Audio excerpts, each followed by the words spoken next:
welcome back to Questions Over Coffee. My name's Kevin Smith. Good to see you again. Want a cup of coffee? Don't forget to like and subscribe so that you don't miss anything that's coming up on Questions Over Coffee. If you have a comment or a question, leave in the section below. We'll get to it just as fast as we can. Today's question is, how do we handle hot button topics or hot issues where two parties are taking a different view of what Scripture says?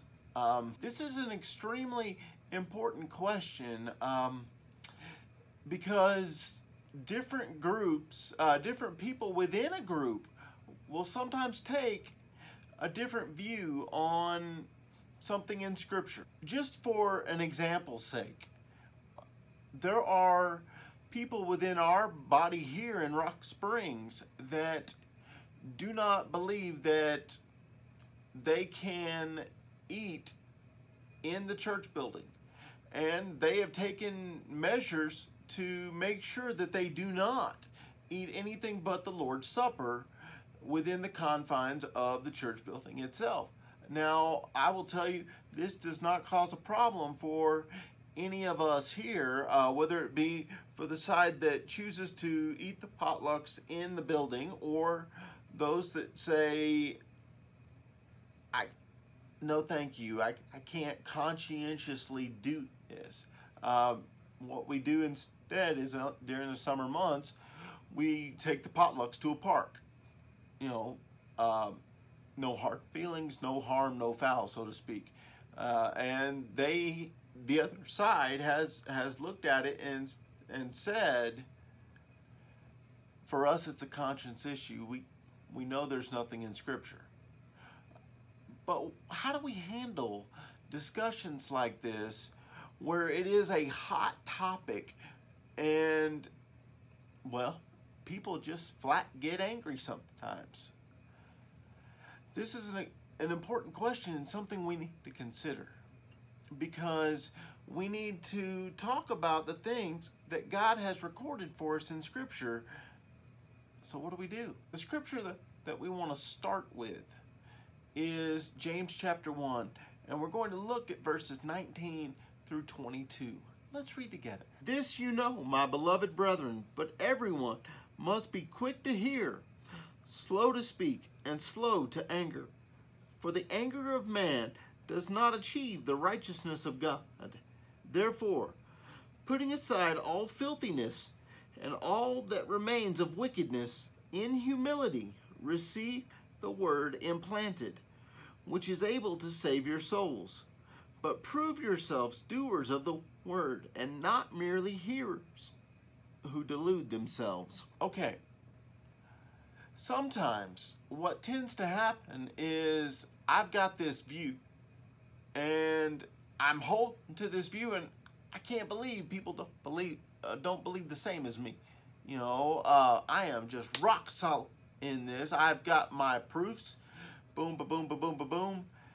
Here they are. It's clear. Why don't you agree? Basically, at that point, I'm becoming angry.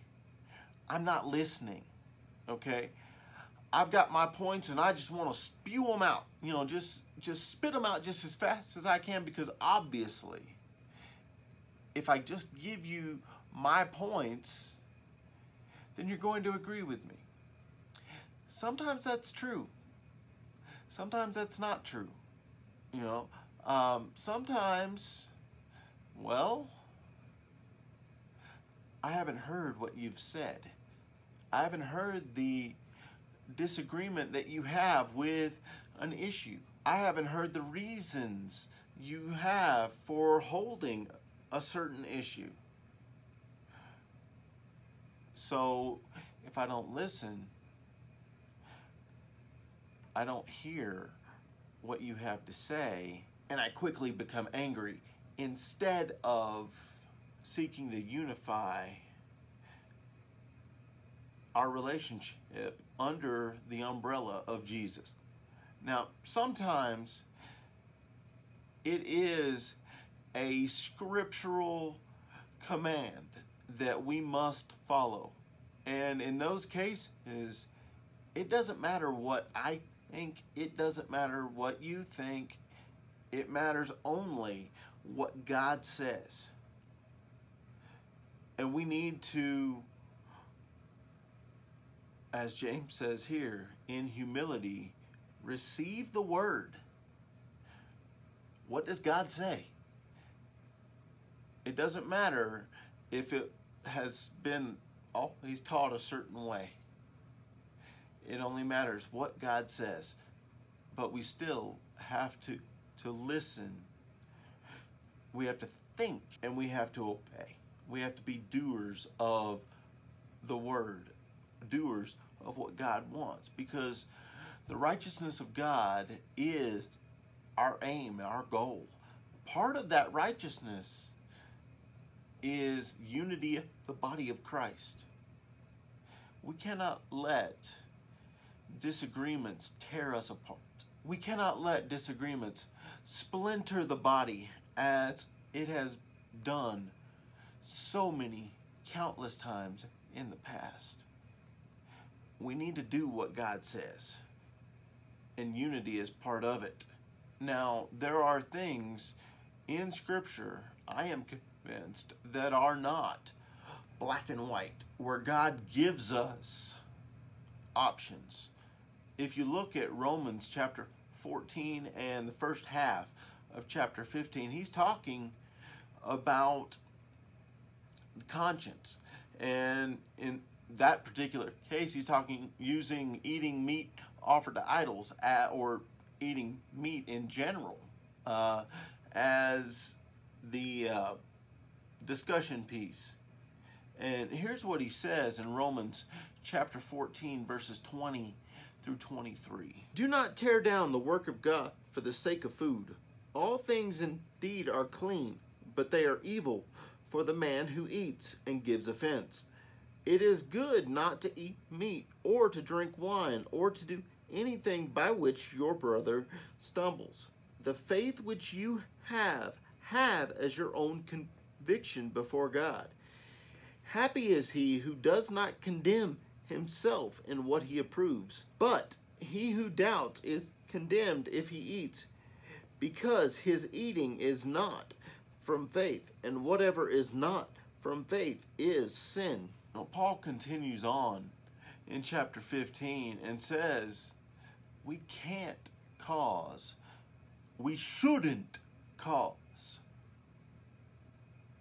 the weaker brethren to stumble. Give it to them. Let them have their beliefs. If it is not a core belief that we must agree on. And in many cases, churches decide, well, you see, again, eating in the building as a core belief. Is it really? What are the core beliefs within Christianity? Well, there's not a huge number. In Ephesians chapter 4, Paul gives us 7. Let's take a look at Ephesians 4, verses 1 through 6, and see what these are. Therefore, I, the prisoner of the Lord, implore you to walk in a manner worthy of the calling with which you have been called, with all humility and gentleness, with patience, showing tolerance for one another in love, being diligent to preserve the unity of the Spirit in the bond of peace. There is one body and one Spirit, just as also you were called in one hope of your calling, one Lord, one faith, one baptism, one God and Father of all, who is over all and through all and in all. There you have it. I mean, that's the core beliefs within Christianity. Now, here's the deal. Unity must be preserved, and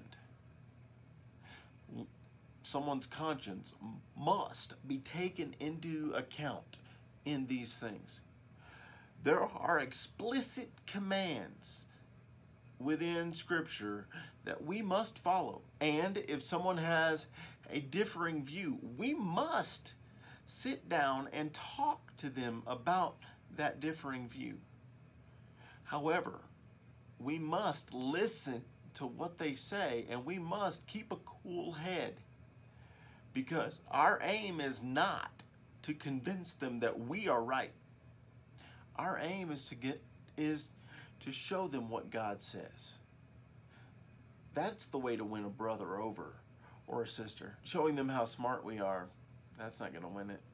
Showing them that we can argue better logically, that's not going to win it. We must show them what God says. And we must do so with humility, with gentleness, seeking to preserve the bond of unity and peace.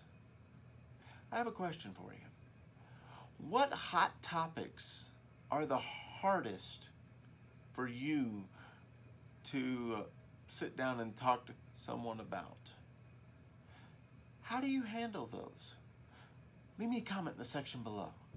I look forward to talking to you about these things. Don't forget to like and subscribe so you don't miss anything that's coming up on Questions Over Coffee. Thank you for our time together today. I look forward to the next time. Keep pressing forward.